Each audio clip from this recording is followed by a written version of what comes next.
नमस्कार, स्वागत है आपका किताब कथा में। आज हम सुनने जा रहे हैं एक ऐसे इंसान की कहानी जिन्होंने सपनों को अपनी उड़ान दी।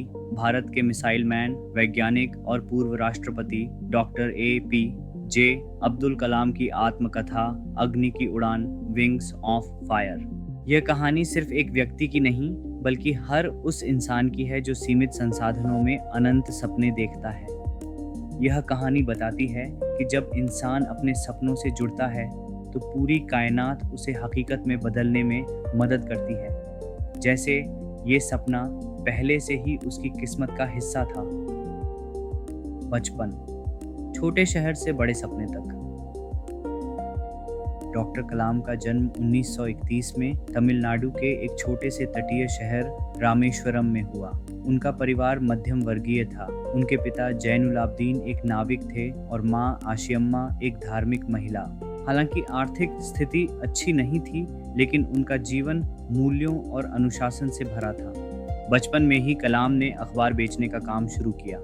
स्कूल के बाद वो स्टेशन से अखबार लाकर घर घर जाकर बांटते थे। इस संघर्ष में भी उन्होंने शिक्षा को कभी नहीं छोड़ा। उनकी जिज्ञासा, मेहनत और आत्मानुशासन बचपन से ही नजर आते थे। एक शिक्षक शिव सुब्रमण्यम अय्यर ने उन्हें आत्मविश्वास दिलाया कि वो कुछ बड़ा कर सकते हैं। यही विश्वास आगे चलकर उनके सपनों की नींव बना। शिक्षा और शुरुआती संघर्ष।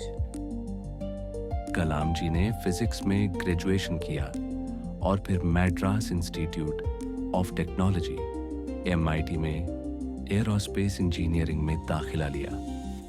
यहाँ दाखिले के समय उन्हें फीस भरने में कठिनाई हुई, लेकिन उनकी बहन ने अपने गहने गिरवी रखकर उनकी पढ़ाई पूरी करवाई।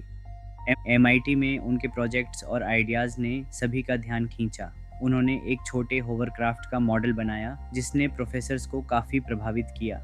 इसके बाद उन्होंने DRDO में एक वैज्ञानिक के रूप में काम करना शुरू किया। यहाँ से उनका सपना आकार लेने लगा, भारत को तकनीकी रूप से आत्मनिर्भर बनाना। मिसाइल मैन का जन्म। DRDO के बाद डॉक्टर कलाम को ISRO में नियुक्त किया गया। वहाँ उन्होंने भारत के पहले सैटेलाइट लॉन्च व्हीकल SLV-3 का नेतृत्व किया। पहली कोशिश असफल रही, but he never gave up. कड़ी मेहनत और टीम भावना के साथ उन्होंने 1980 में भारत का पहला उपग्रह रोहिणी सफलतापूर्वक अंतरिक्ष में लॉन्च किया। इसके बाद उन्होंने अग्नि, पृथ्वी, त्रिशूल और नाग जैसे मिसाइलों के विकास में अहम भूमिका निभाई। यहीं से उन्हें मिला वो नाम, भारत का मिसाइल मैन। नेतृत्व, विनम्रता और प्रेरणा। 2002 में डॉक्टर कलाम को भारत का 11वां राष्ट्रपति बनाया गया। राष्ट्रपति होते हुए भी उनकी सादगी, सच्चाई और बच्चों के प्रति प्रेम ने उन्हें सबका चहेता बना दिया। वो कहते थे, सपने वो नहीं जो हम नींद में देखते हैं, सपने वो हैं जो हमें नींद नहीं आने देते।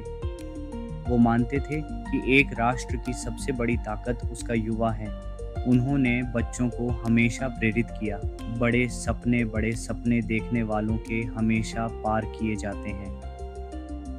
विरासत, एक पुस्तक, एक विचार, एक क्रांति। अग्नि की उड़ान सिर्फ आत्मकथा नहीं है, ये एक आंदोलन है, एक मिशन है, एक विजन है।